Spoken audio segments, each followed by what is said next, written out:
కొరకై సహాయంగా ఆదికాండము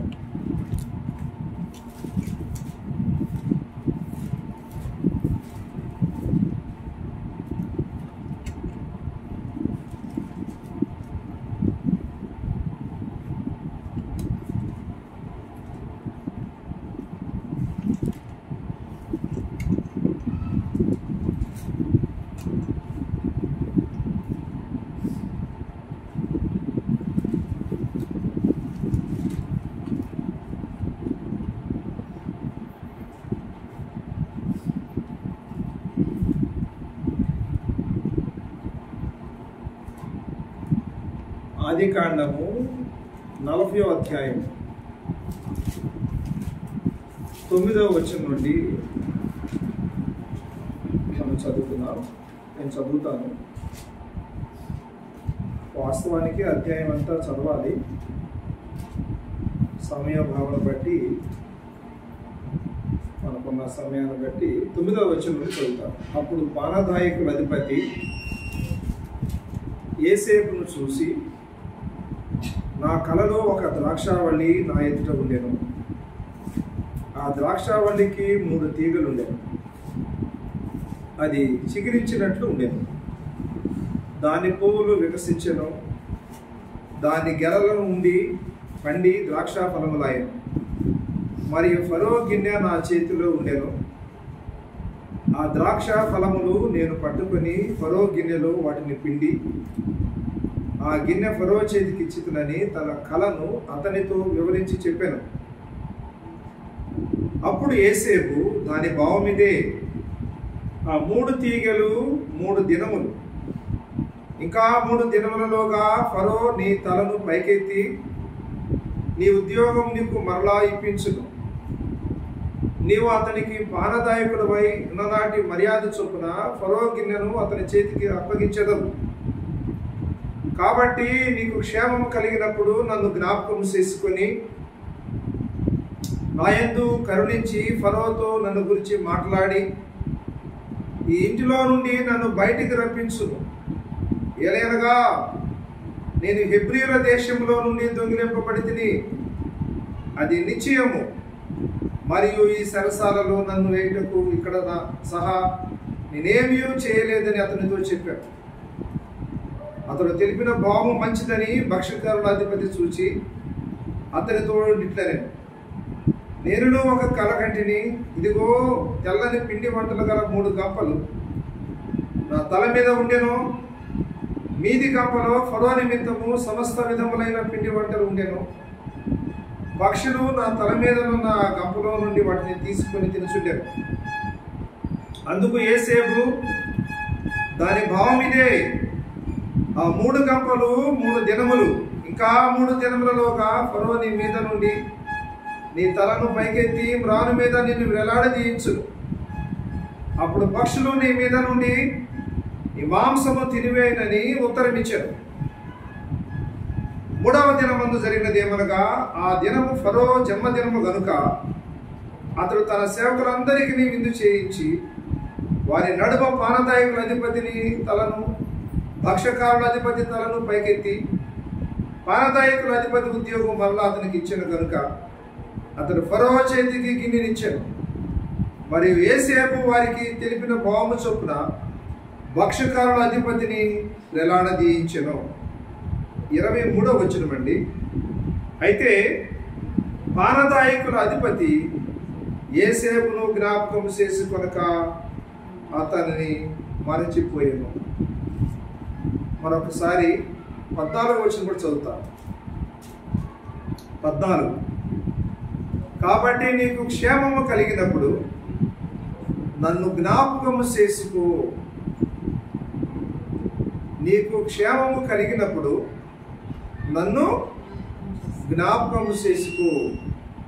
23వ వచనం, చివరి వచనంలో, అయితే పానదాయకుల అధిపతి యోసేపును జ్ఞాపకం చేసుకొనక అతన్ని మరచిపోయాను. ప్రభు ఈ శ్రేష్టకరమైన భాగం మన ఆరాధన కొరకే ప్రభు తన ఆత్మ ద్వారా దేవుడు దీవించును గాక. ఆమేన్. ఈ ఈ చదవబడిన లేఖన భాగము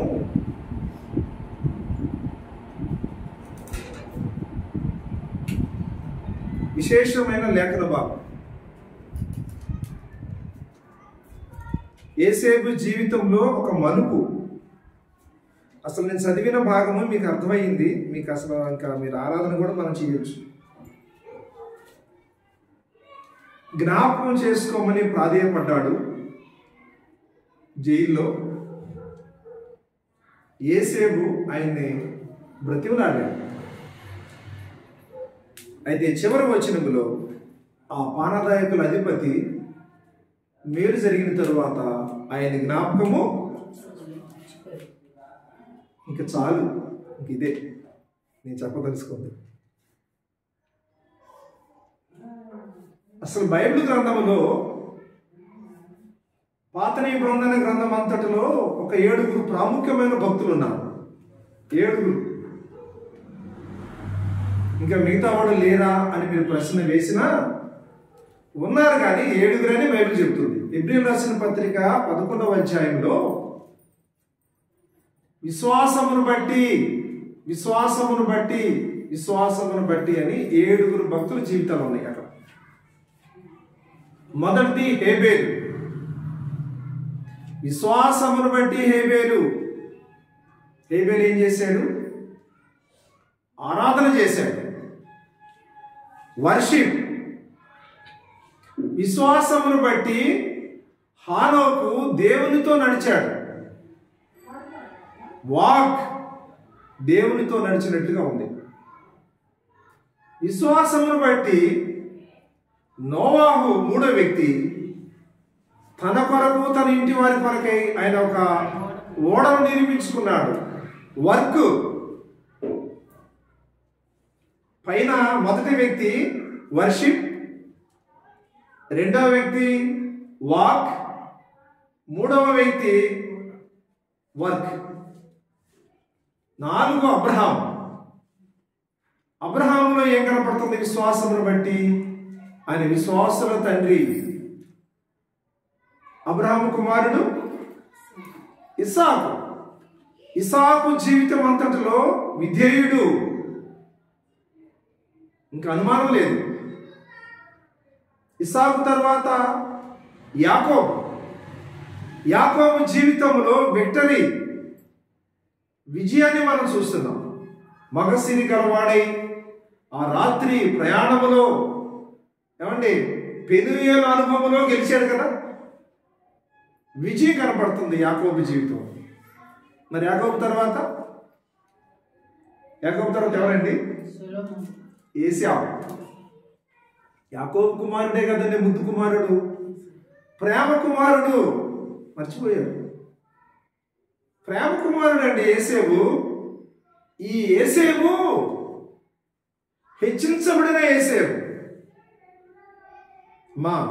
హెచ్చించబడిన ఏసేవు అనగా ఏసేవును అన్నలు వారి యొక్క 11 మంది అన్నలందరూ ఒక యూనిటీగా యునానిమస్గా వాళ్ళకి కూడబలుకొని ఆయన ఒక గుంటలో వేసారు చంపాలని. నీళ్లు లేని గుంటలో పడేసారండి, లోతైన గోతులకు తోసేసారు, కాళ్ళు చేతులు కట్టేసి. దాన్ని ఇంగ్లీష్లో బోధకులు చెప్పారు పిట్, పిఏటి. పిట్ అంటే గుంట, గొయ్యి. ఒక గోతులు నెట్టేశారు సావరాన్ని. అదొక పెద్ద చరిత్ర అండి. అతనికి అంత సమయం కాదు, కానీ బైబిల్ క్లాస్ అయితే వివరంగా చెప్పగలను, కానీ కొంచెం క్లుప్తంగా చెప్తున్నాను. ఆ తర్వాత రూబేని పెద్ద ఆయన అన్నాడు, వరి ఆడు చచ్చిపోతాడు రా, ఆ గుంటలో వాడిని అమ్మేయమంటేనో అమ్మేసారు. ఇష్మాయిలీలకి వ్యాపారస్తులు వెళుతుంటారు రోడ్డు మీద, హైవేలో, వాళ్ళని పిలిచి అమ్మేశారు. పిట్, గుంటలో పడిన ఆయన అక్కడ ఐగుప్తు దేశంలో ప్రిజన్లోకి వెళ్ళిపోయాడు, సరసాల్లోకి వెళ్ళిపోయాడు. ప్రిజన్లో నుంచి, అంటే కారాగారంలో నుంచి దేవుడు అతని ప్యాలెస్లోకి తీసుకొచ్చాడు. ఐగుప్తు యొక్క రాజు ప్యాలెస్, సింహాసనం మీద కూర్చున్నాడండి. ఇది ఆయన చరిత్ర క్లుప్తంగా. Pit, prison and palace. ఇప్పుడు మనం చదువుకున్న భాగంలో యేసేపు చెరసాలలో ఉన్నాడు. యేసేపు ఎక్కడున్నాడండి? చెరసాలలో ఉన్నాడు. ఎందుకు చెరసాలలో ఉన్నాడు? ప్రశ్న. అసలు చెరసాలలో ఎవరు ఉంటారమ్మా? అమ్మా ఎవరుంటారు? ఖైదీలు ఉంటారు. అంటే ముద్దాయిలు ఉంటారు. అంటే నేరం చేసిన వారు. యేసేపు ఏ నేరం చేశాడు? మరి యేసేపు చెరసాలలో ఉన్నారు అనుకుంటున్నాగా, ఉన్నారు కదమ్మా. మరి ఏ నేరం చేశాడు? ఏ నేరము చేయలేదు. ఏ నేరం చేయలేదు, ఏ పాపము చేయలేదు. యేసేపుని చెరసాలలో వేశారు. ఏమంటే ఎవరన్నా మనకి ఏం తెలియకుండా మనకి ఏదైనా నష్టం జరిగితే బాధపడతాం లేదా? మనం బాధపడతాం లేదా? పరీక్షలు బాగా రాశాను అనుకుందాం, ఏదో తగ్గినాయి అనుకుందాం, బాధపడతాం లేదా? అయ్యో నేను బాగా రాశాను. యేసేపు బాధపడలేదు. చెరసాల్లో ఉన్నాడు. ఇంచుమించుగా 10-12 సంవత్సరాలు అతను చెరసాలలో మగ్గుతూ ఉన్నాడు. ఐగుప్తులు దేశంలో ఉన్న కారాగారం మగ్గుతూ ఉండగా అనుకోకుండా రాజు తన యొక్క పానదాయకుడు, భక్షకారు, ఇద్దరు ఉద్యోగస్తులు, ప్రభుత్వ ఉద్యోగస్తులు, వారు కూడా జైల్లోకి వచ్చారండి. ప్రభుత్వ ఉద్యోగులు ఇద్దరు జైల్లోకి వచ్చారు. జనరల్గా జైల్లోకి వెళ్ళిపోయిన తర్వాత ఒకళ్ళు మాట్లాడుకుంటారు కదమ్మా, మీరేం తప్పు చేశారు, మీరేం తప్పు చేశారు, మీరెందుకు వచ్చారు, మీకెందుకు అడగరా, అడుక్కోరా, అడుక్కుంటా లేదా? ఎందుకు వీళ్ళు జైల్లోకి వెళ్ళారంటే, ఒక వ్యక్తి పానదాయకుడు, రెండో వ్యక్తి భక్షకారు. వీరిద్దరూ రాజుగారికి ప్రముఖమైన ఉద్యోగస్తులు. వీడు పానదాయకుడు అంటేనమ్మా మంచినీళ్ళు ఇచ్చేవాడమ్మా. పానం అంటే ఏంటి? రాజుగారు ఏం తాగినా, ఏ ద్రవ పదార్థం తీసుకున్నా ఈ పానదాయకుడు మాత్రమే అందించాలి. ఇంకెవరిచ్చినా తీసుకోడు రాజుగారు. రాజుగారు నీరు అడిగారు అనుకోండి, ఆ పానదాయకుడు నీరు తాగి రాజుగారికి ఇవ్వాలి. నీటిలో ఏ చుక్క తేడా జరిగిన రాజుగారి ఆరోగ్యం. భక్షకారుడు ఏంటి? ఆహారం సిద్ధపరిచి ఇచ్చేవాడు. భక్ష్యాలు, రోటీలు, పరోటాలు, భక్షములండి. ఇవి రెండు ప్రముఖమైన ఉద్యోగాలు, బాధ్యత కలిగిన ఉద్యోగాలు. తమాషా కాదు. ఎవరో ఇంటెలిజెన్సీ వాళ్ళు, అంటే గూఢ సమాచారం పోలీసులు, రాజా పానదాయకుడు, భక్షకాలు మిమ్మల్ని చంపాలని చూస్తున్నారు, మీకు ఆహారంలో ఏదో విషాన్ని కలపాలని ఆలోచన కలిగి ఉన్నారని రాజుగారికి సమాచారం వెళ్ళిపోయింది. రాజు వెంటనే వీరిద్దరిని అరెస్ట్ చేయించి జైల్లో వేశారు. అదే జరిగింది. అక్కడ ఎవరున్నారు అప్పుడు? ఇంకా యేసేపు ఉన్నాడు. హెబ్రీ పడుచువాడు, యవనస్తుడు. వాళ్ళు మాట్లాడుకుంటూ ఉన్నారు, ఇలా కలిసిపోయారు. అసలు యేసేపు అయితే హెబ్రీయుడు కనుక వాళ్ళు చాలా తెలివైన వాళ్ళు, చాలా చురుకైన వాళ్ళు, చాలా దేవుని బట్టి, యెహోవాను బట్టి ఆనందంగా ఉన్నాడండి, నమ్మకంగా ఉన్నాడు. ఇలాగ జరుగుతూ ఉండే కొద్ది దినాలు తెల్లవారింది. తెల్లవారిన తర్వాత యేసేపు లేచాడు పెందలకడని. వాడు అలవాటు అండి, మనలాగా.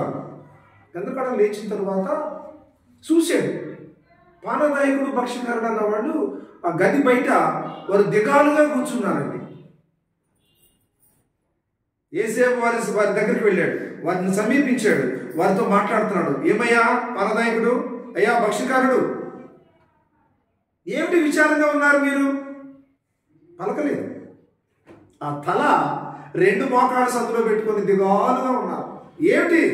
రాత్రి మాకు పొందిపోయిన దాకా మాట్లాడుకున్నాం, సంతోషంగా గడిపాం, గుడ్ నైట్ అనుకున్నాం, ఎవరి గదిలో కూడా వెళ్ళి పడుకున్నాం, రాత్రి భోంచేసాం, ఎందుకు దిగాలుగా ఉన్నారు మీరు?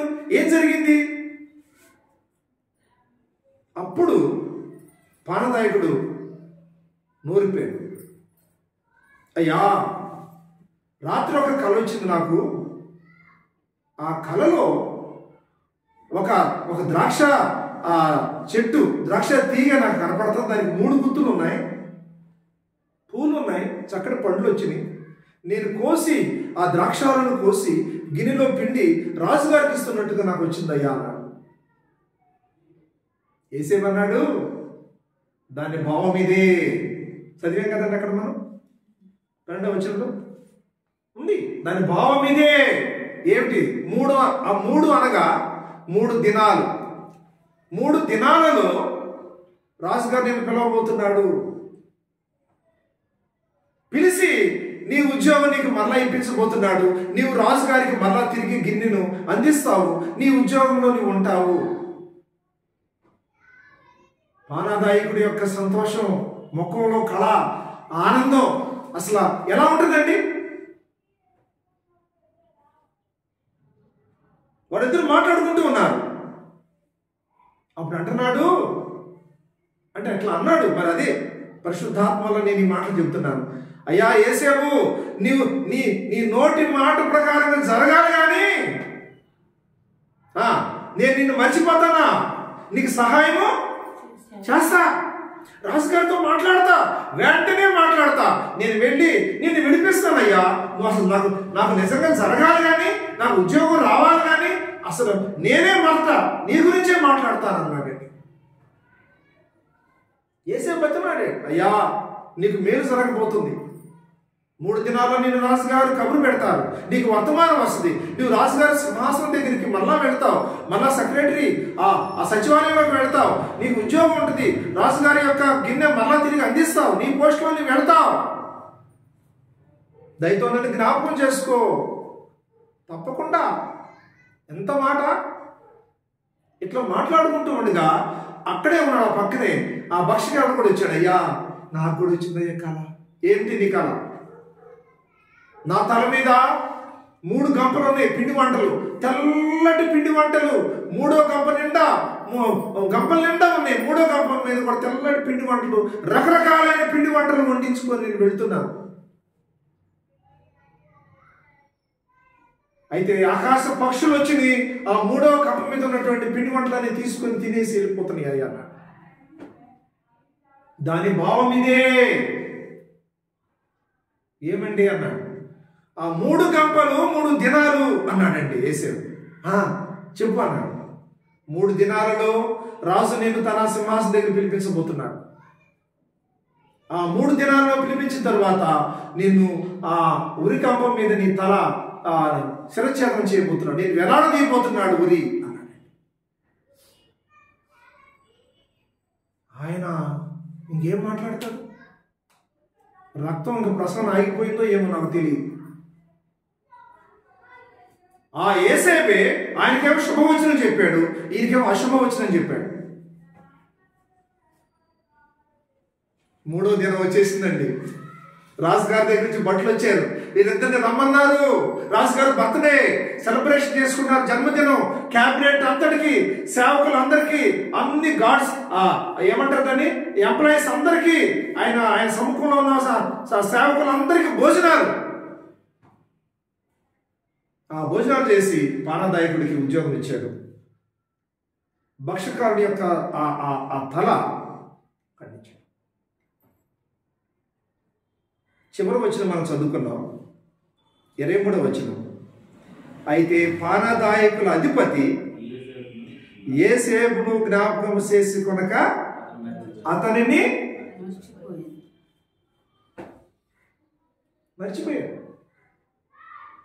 మర్చిపోయాడండి. ఏమంటాం మనం? మర్చిపోతే మేలు పొంది మర్చిపోయాడు, ఉద్యోగం వచ్చినాక మర్చిపోయాడు, కృతజ్ఞత లేనివాడుగా మర్చిపోయాడు. పానదాయకుడు తిరిగి తన రాజుగారి యొక్క సింహాసనంలో సంతోషంగా తిరుగుతూ ఉన్నాడు. యేసేపు మనసు ఎలా ఉంటుందమ్మా? ఇప్పుడు చెప్పండి. వాడిద్దరంట గేట్ బయట దాటి వెళ్ళిపోతారు కదా మా జైల్లో నుంచి. విడుదలవుతున్నారు కదా. ఆయన యేసేపు అనేటువంటి ఆ దేవుని బిడ్డ, దేవుని సేవకుడు భయపడి బయటకు వచ్చి వాడు బతిలాడు, అయ్యా మీరు ఎడుతున్నారు, వెళ్ళండి, కానీ నన్ను జ్ఞాపకం చేసుకో. చేతులు పట్టుకున్నాడంట, ప్రాధేయపడ్డాడంట. గేటు బయట కూడా 2 కాళ్ళు వేసాడంట. ఒక అడుగు వేయటం కాదు, కుడికాలే కాదు, 2 కాళ్ళు వేసాడు. వేసి ఇక్కడ వచ్చి వాడికి సెండాఫ్ ఇచ్చాడంట. అయ్యా నన్ను జ్ఞాపకం చేసుకో, మరి సరసాల్లో నుంచి, ఇంట్లో నుంచి నన్ను విడిపించయ్యా, నేను ఎక్కడో రాయి తెచ్చేసి. అమ్మా పానదాయకుడు ఆయన మర్చిపోయాడు. అమ్మా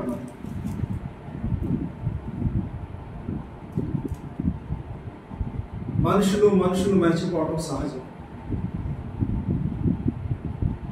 మొన్న ఆ మధ్య మా 2వ అక్కకి గుండె ఆపరేషన్ జరిగింది. మేము వెళ్ళలేకపోయాం. చూడటానికి వెళ్ళారు 2 నెలల తర్వాత, తీరుబడి లేదు. మా అక్క ఉంది, ఎలా చచ్చిపోయి అనుకున్నావా, మర్చిపోయావురా, మీరు మర్చిపోయావు. ఏడ్చి మానవుడు మర్చిపోవడం సహజం.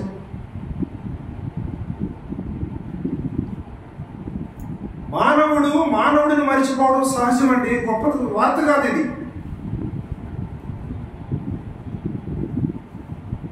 యేసేపును పానదాయకుడు మర్చిపోయాను.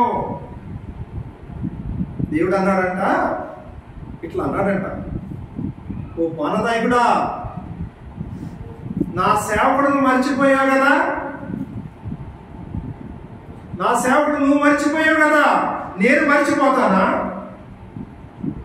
ఎబ్రిపతిలో ఉంది కదమ్మా, నేను నిన్ను మర్చిపోను, విడువను, నిన్ను ఎప్పుడూ మర్చిపోను, నా అరచేతుల్లో నిన్ను, నీకు కాదు కలలు, పానదాయకుడా, నీకు కాదు కలలు, నీ రాజు తెప్పిస్తాను చూడరా అన్నాడు దేవుడే యెహోవా. రాజుగారికి తట్టాడండి దేవుడు. రాజు కళలు వచ్చినాయి.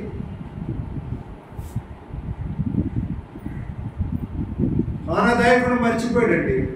నేను ఆరాధనలోకి వస్తున్నాను. ఇక్కడ మనిషిని మర్చిపోవడం సహజం. మనిషి దేవుని కూడా మర్చిపోయాడు. తెలుసా మీకు? ఆయన ఆ దేవుని మర్చిపోయాడు, దేవుని కార్యాలు మర్చిపోయాడు.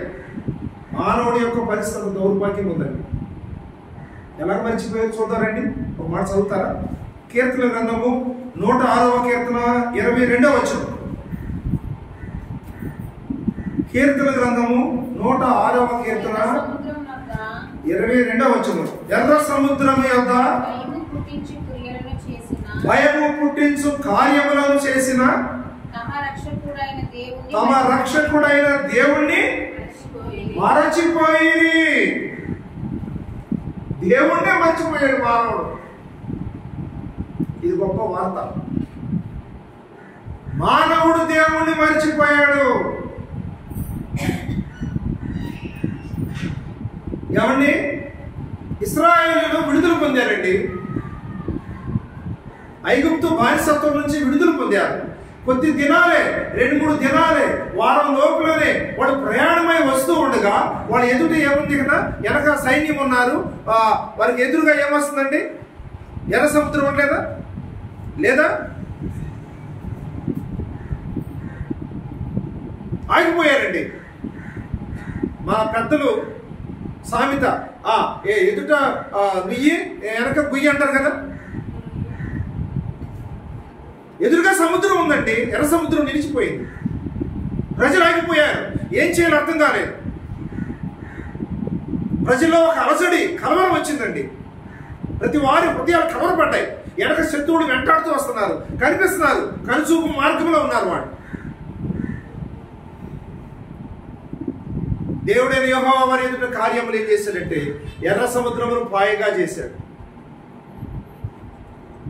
ఆరిన నేలన, అది ఆశ్చర్యం అండి. తడి నేల కాదు, ఎంత వెడల్పుగా పెట్టాడంటే ఆ దారి రథములు పోవడానికి కావలసిన వెడల్పు. ఎరుకో పట్టణం యొక్క కోట కూడా ఎంత వెడల్పుకున్నాయో దానికి 4-5 రెట్లు వెడల్పుగా సముద్రమును పాయలుగా చేశాడు రాత్రి. వారు చూస్తూ వచ్చారు, వాళ్ళు ప్రయాణం చేశారు, సంతోషంతో వెళ్ళారు, వెళ్ళారు, సముద్రం మధ్యలోకి వెళ్ళారు, సముద్రం ఒడ్డుకు కూడా వెళ్ళిపోయారు. ఆ చివరికి వెళ్ళిపోయిన తర్వాత వారి వెనక శత్రువులైనటువంటి వాళ్ళు ఫరో అండ్ టీమ్, అట్లా చెప్తే మీకు అర్థమయ్యి, ఫరో సైన్యం, రథములు, బలిష్టమైన రథములు, అవి శక్తి కలిగిన గుర్రములు, సామాన్యమైన గుర్రములు కాదండి, చరిత్ర అది. చక్రములు ఊడిపోతున్నప్పుడు కూడా లాగిన బండి. వారు సముద్రం మధ్యలోకి దగ్గరగా వచ్చేసారు, వీరు ఒడ్డుకొచ్చారు. మొత్తం 4 లక్షల కాల్బలము ఇశ్రాయేలు మొత్తం సముద్రము చివరికి ఒడ్డుకు చేరుకున్నారు క్షేమంగా. దేవుడు అన్నాడు, మోషే నీ చేతిలో కర్ర ఉంది ప్రభువా, ఒక్కసారి అటు చూపించమన్నాడు. రండి, సముద్రంలో కలిసిపోతున్న ప్రజలందరూ చూశారండి. అప్పుడు ఒక పాట పాడారండి, వాళ్ళ హృదయంలో సంతోషం వచ్చి పాట పాడారు. తెలిసి ఏం పాట పాడారు? అక్కడ ఉందండి, యెహోవా గానము చేసేదము ఏకముగా, మనకు రక్షకుడు ఆయనే. లేదో పాట మర్చిపోయారా? యెహోవాను గానము చేసేదము ఏకముగా.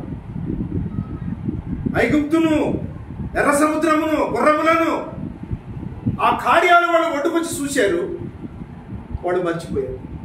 కింద రండి, 78వ కీర్తన 11వ వచనం.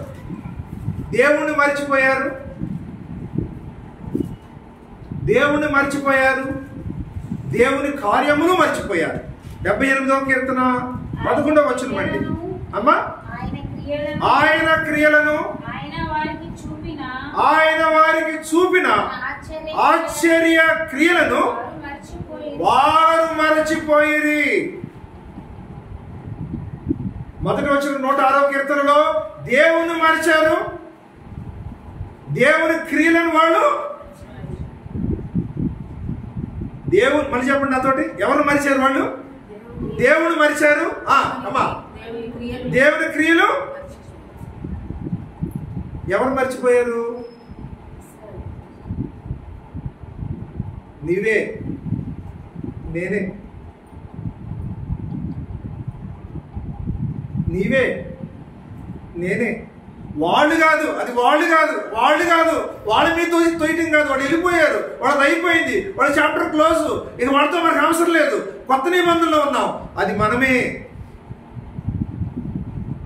ఆ ఇశ్రాయేలు మనమే. పౌలు అన్నాడు కదా, ఇశ్రాయేలు కాదు, నీవు ఆత్మ సంబంధమైన ఇశ్రాయేలుడివి. కొత్త నిబంధనలు ఇశ్రాయేలు నువ్వే. నువ్వు దేవుని మర్చిపోయావు, నువ్వు దేవుని క్రియను మర్చిపోయావు. ఇర్మియా గ్రంథము 2వ అధ్యాయం 32వ వచనం. ఇర్మియా గ్రంథము చదువుతారా? అమ్మా,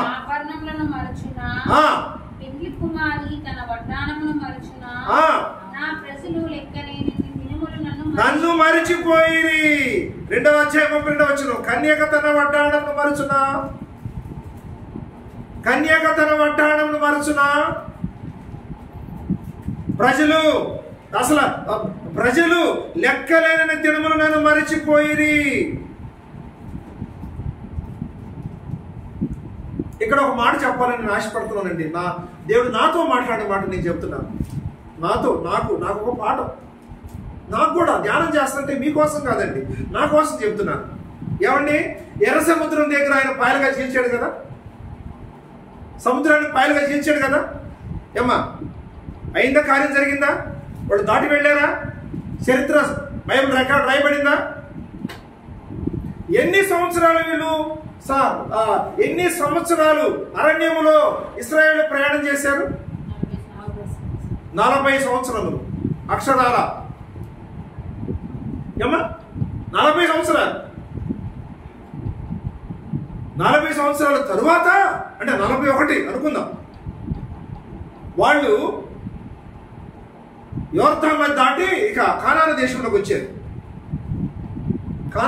వచ్చారమ్మా. వచ్చిన తర్వాత అక్కడ ఆల్రెడీ కొంత శత్రువులు ఉన్నారు, వాళ్ళని జయించండి, మీరు తీసేసుకోండి, ఇది మీ పొలం, మీ భూమి అన్నాడు దేవుడు. అక్కడ ఎరుకో పట్టణం ఉంది. అయి తర్వాత ఎరుకో పట్టణాన్ని రాత్రి స్వాధీనం చేసుకోండి, ఒక 3 రోజులు తిరగండి రా, మీరు వెళ్ళండి అన్నాడు. వివేకులు వారు వెళ్ళారు, అంటే ఇంటెలిజెన్స్ సీక్రెట్స్కి వెళ్ళారు కొంతమంది, తెలియకుండా చూసి వద్దామని. వాళ్ళు వెళ్ళి ఆ ఎరుకో ఆ బయట గోడ మీద ఎక్కి ఒక ఆమెతో మాట్లాడుతున్నారమ్మా. ఆమె ఏమంటుందో చదువుతారండి. యెహోషువ గ్రంథము 2వ అధ్యాయము 10-11 వచనాలు.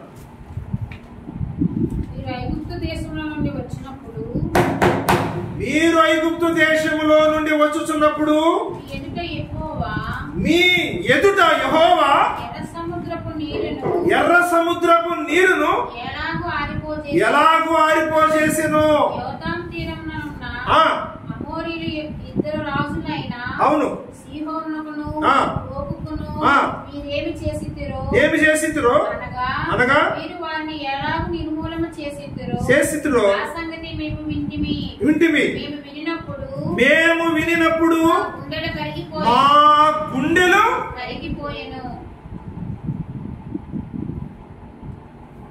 ఆమె అన్యస్త్రీ అండి, రాహాబు అన్యస్త్రీ. ఇంకా చెప్పాలా, గొప్ప వ్యభిచారి. దేవుని బిడ్డలు వెళ్ళినప్పుడు 40 ఏళ్ళ తర్వాత అప్పుడు మాట ఆమె విన్నది. ప్రపంచ దేశాలకు వెళ్ళిపోయింది. ఇది ఎర్ర సముద్రం పగిలిపోయిందంట అని. మా గుండెలు కరిగిపోయినాయి అయ్యా అంటున్నారు. ఆమె అంటుంది వీళ్ళేమో మర్చిపోయారు.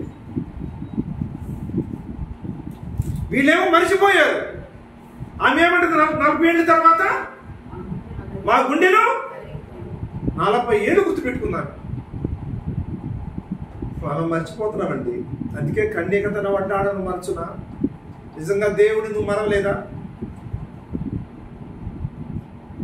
నువ్వు మరవకపోతే దేవుడు నీతో ఉన్నాడు, దేవుడు నీలో ఉన్నాడు, దేవుడు నిన్ను ఆవరించున్నాడంటే నువ్వు ఎందుకు ఆ పని చేస్తున్నావు? ఆ పని ఎందుకు చేస్తావు? ఆ మాటలు ఎందుకు మాట్లాడుతున్నావు? దేవుడు నీ గదిలో అమ్మా, నీ ఇంట్లో అమ్మా, నువ్వు ఉన్నాడు నాతో, నా ప్రభు ఉన్నాడు అన్నప్పుడు నువ్వెందుకు షార్ట్గా మాట్లాడుతున్నావు? నువ్వెందుకు ఆ పని చేస్తున్నావు? మరవలేదా?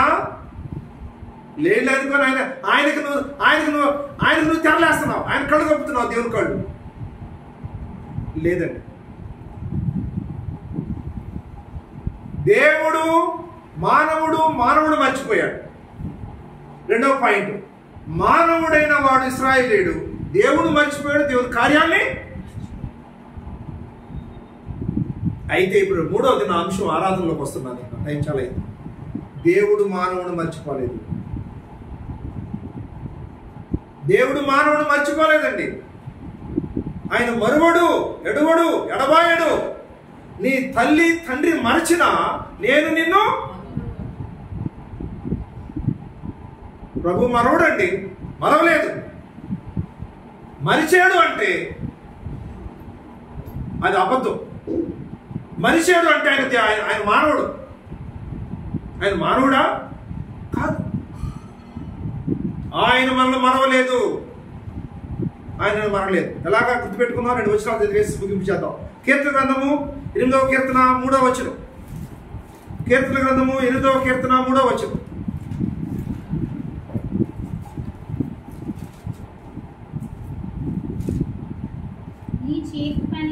నీ చేతి పని అయిన ఆకాశములను నక్షత్రము నేను చూడగా నీవు మనుషుని జ్ఞాపకం చేసుకున్నటకు వాడు ఏ పాటి వాడు? నరపుత్రుని దర్శించుటకు వాడు ఏ పాటి వాడు? చాలా వాడు ఏ పాటి వాడు?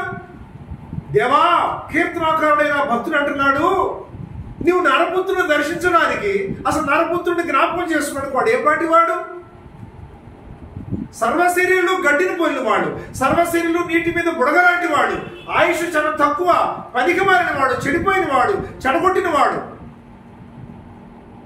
ఓ దేవా, నువ్వు నరపుత్రుడైన ఈ మానవుడిని దర్శించడానికి అసలు మేము ఏ పాటి వాళ్ళము? నువ్వెందుకు జ్ఞాపకం చేసుకుంటున్నావు? అవునండి, దేవుడు మానవుడిని జ్ఞాపకం చేసుకున్నాడు.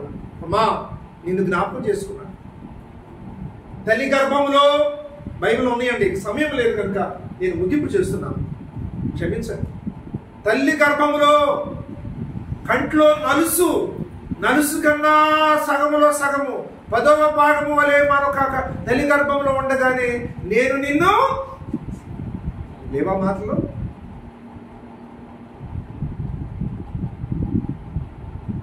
అసలు నిన్ను సృష్టించక మునిపే, జగత్తు పునాది వేయబడక మునిపే క్రీస్తులో నేను నిన్ను చూశాను, ఎరిగి ఉన్నాను, నేను గుర్తించాను అన్నాడు. ఆ మాట చదువుతున్నప్పుడు గుండెలు పగులుతున్నాయి. దేవుని యొక్క బుద్ధి బాహుళ్యత ఎంత గొప్పది. మానవుడు మర్చిపోయాడు, యేసేపుని పానదాయకుడు మర్చిపోయాడు. అది పెద్ద విశేషం కాదు. ఇశ్రాయేలులు దేవుణ్ణి మరిచారు, దేవుని కార్యములు మరిచారు. మూడవది, దేవుడు మానవుడిని మర్చిపోలేదు. అందుకే నేను అన్నాడు ఆయన ప్రభు భూమి మీద ఉన్నప్పుడు, నన్ను జ్ఞాపకం చేసుకుంటే దీనిని మొదట మనం ఆయన ప్రేమించలేదండి. ఏ మానవుడు ప్రేమించలేదు. సుమారుగా ఇంచుమించుగా 2024 సంవత్సరాల క్రితమే ఆయన లోకానికి వచ్చాడు. ఆయన ఎప్పుడు క్రీస్తులో ఆయన మనం ప్రేమించాడు. ఆయన ప్రేమ క్రీస్తు ప్రభుని తొందర చేసింది. పరలోకం నుంచి దిగి త్వరగా వచ్చాడు. కాలం సంపూర్ణమైనప్పుడు వచ్చాడు. నిన్ను నన్ను వెతికి రక్షించాడు. మానవ స్వభావం ఏంటంటే, మన ఇంటి ముందుకు టమాటా పళ్ళు వస్తే, యాపిల్ పళ్ళు వస్తే ఇట్లా అబ్బా ఎన్నిసార్లు తిప్పుతారో కొంతమంది, ఇంకా ఎక్కువ సార్లు తిప్పుతారు. ఇది బాగుందా, బ్రదర్ మామిడికాయలు మంచి వ్యాపారండి, వాళ్ళకి బేరం పోతుంది, టైం పోతుంది, ఎట్టు తిప్పుతారు. కడుపులో ఉడుకుతుంటున్నాయి. బాగా ఏమాత్రం ఉన్నా ఆకు రాపిడి, ఇంకా ఆ రాపిడి, ఈ మంచ మంచివి మనం ఎన్నుకుంటాం. మానవ నేత్రాలు స్వభావం. మనం మంచివాళ్ళమా? మంచితనం ఉందా మనలో? ఏ మానవుడైనా నేను మంచివాడిని చెప్పుకుంటాడా? చెప్పగలడా? యేసుక్రీస్తు ప్రభు ఒక్కడే అన్నాడమ్మా. ఒక దినాన ఆయన అన్నాడు, నాలో పాపం గలదని మీలో ఎవరిని ఎలా స్థాపన చేయగలరు? మత్స, డాగు, కల్మషము లేని ఆ ప్రభు, కళంకము లేని ఆ ప్రభు. ఇదిగో ఇబ్రాహిం పత్రికలో ఉంది, ఆయనలో ఏ దోషము లేదు, ఏ పాపము లేదు, పరిశుద్ధుడు. ఆయన నిన్ను నన్ను ప్రేమించి ఒక అధికారి పిలాతు దగ్గర ఆయన మౌనం అయిపోయాడు. ఏమయ్యా యూదుల రాజ్యం అంటున్నావు, నీ మీద ఇన్ని నేరములు మోపుతున్నారు, ఒక్క మాటగా నాకు చెప్పు అన్నాడు. పలకలేదు. పిలాతు ఆశ్చర్యపోయాడండి. యేసు ప్రభువారి భుజం మీద చేసుకొని అన్నాడు, లోపలికి పిలుచుకెళ్ళాడు గదిలో, తన వ్యక్తిగత గదిలో తీసుకెళ్ళన్నాడు, నేను పిలాతుని, నేను గవర్నర్, నేను రాజుని, నేను విడిపించడానికి, నేను అరెస్ట్ చేయడానికి నాకు అధికారం ఉంది, నాతో మాట్లాడంటే మాట్లాడలేదు. నువ్వు యూదుల రాజువా అని మళ్ళీ అడిగాడు. నీవు అవునట్టే అన్నాడు. పిలాతు ఆశ్చర్యపడ్డాడు. నిన్ను సిలువేయండి అని అప్పగించాడు. చేతులు కడుక్కున్నాడు. యేసు ప్రభువుని యెరూషలేము మీద కొట్టుకుంటూ బలి పశువులే వాళ్ళు దున్నుకుంటూ వస్తున్నారు. యేసు ప్రభువుని కొడాలతో కొట్టుకుంటూ యెరూషలేము బయటకు వచ్చారు. కపాలము అంటే పుర్రి ఆకారం కలిగిన ఆ కల్వరి అనే కొండ మీదకి ఆయన ఎక్కించారు. 9 గంటలకు సిలువ వేశారు. ఆయనతో పాటు కుడి వైపు ఒక దొంగను, ఎడవైపు ఒక దొంగను వేశారు. యేసు ప్రభువు దగ్గరికి వచ్చి వాళ్ళు హేళన చేస్తున్నారండి. శరీరాన్ని రెచ్చగొడుతున్నారు. అయ్యా నువ్వు దేవుని కుమారుడివేనా? అయితే దిగిరా, చాలా మంది రక్షించావు కదా, అసలు నువ్వు రక్షించుకో. ఈ 3 మేకులు, ఆ చెక్కకున్న మేకులు ఇప్పుడు పీక్కో. దేవాలయాన్ని పడగొట్టి కడతానన్నావు కదా, రా ఇప్పుడు నీ సంగతి నువ్వు చూసుకో. 2 దొంగలు కూడా కలిసి వారు ఆయనను నిందించిరి. యేసు ప్రభువారు రక్తము కారుతూ అన్నాడు, తండ్రి వీరేమి చేయుచున్నారో వీరిని క్షమించు ప్రభువా అని కన్నీరు కార్చాడు. ఆ మాటకు ఒక దొంగ కదిలించబడ్డాడు, పొడవబడ్డాడు, హృదయంలో గుచ్చబడ్డాడు. తండ్రి ఈ రాజ్యంతో నన్ను జ్ఞాపకం చేసుకో. అది అంశం. ముగింపు చేస్తున్నారు కనుక అంశం అది, నన్ను జ్ఞాపకం చేసుకో, నేడే నాతో కూడా పరదేశంలో. అమ్మా, ప్రభు నిన్ను నన్ను జ్ఞాపకం చేసుకున్నాడు. ఇంకా ఉన్నాయి, ఏస్కేల్లో ఉన్నాయి. అసలు నీ నాభి పొయ్యికి ముందే నువ్వు రక్తములో కొట్టుమిట్టాడుతూ రక్తంలోనే తిరుగుతూ ఉండగా, పొర్లాడుతూ చనిపోతాను ఉండగా, లెమ్ము, నువ్వు లేచి బ్రతుకు అని చెప్పాను నేను. నీ తల్లి నుంచి బయటకు వచ్చినప్పుడే నీ పరిస్థితి ధైర్యంగా ఉంటే నేను నిన్ను ఆశీర్వదించాను, నిన్ను చూశాను, నిన్ను బ్రతకమని చెప్పాను. ప్రభు మనల్ని జ్ఞాపకం చేసుకో, ప్రభు మనల్ని జ్ఞాపకం చేస్తున్నాడు, తన హస్తంలో జ్ఞాపకం చేస్తున్నాడు. ఈ దినాన్న ప్రభువుని జ్ఞాపకం చేసుకుని ప్రభు చేసిన మేలుడు ఇశ్రాయేలు మర్చిపోయారండి. అసలు ఆయనే మర్చిపోయారు. ఆయన యాత్రలో చాలా సంగతులు ఉన్నాయి, అవన్నీ కాదు కానీ, నాకు అవన్నీ తెలియదు కానీ ఆయన క్రియలు కూడా మర్చిపోయారు. ఆయన ఆశ్చర్య కార్యములు, నీరు, ఆ మార, అసలు అనుభవాలు, అసలు ఆ తాపకరమైన సర్పాలు అన్నీ మర్చిపోయారండి. నీ జీవితంలో ఎన్ని చేశాడు దేవుడు గొప్ప కార్యం? ఏమో నాకు తెలియదు అంటారా? నేను ఒకటి చెప్పగలను, నన్ను రక్షించదే గొప్ప కార్యం. చెడిపోయిన నన్ను, నాకు నేనుగా చెడిపోయాను. అసలు నేను ఎలాగో నాకు తెలియదు, అసలు నన్ను అందరూ చీ అంటున్నారు. నా ప్రభు నన్ను పట్టుకొని బాగు చేసింది. ఆ ప్రభుని మనము ప్రభు సన్నిధిలో మోకరించి ఒకరి తర్వాత ఒకరు మనం ఆరాధించాలి.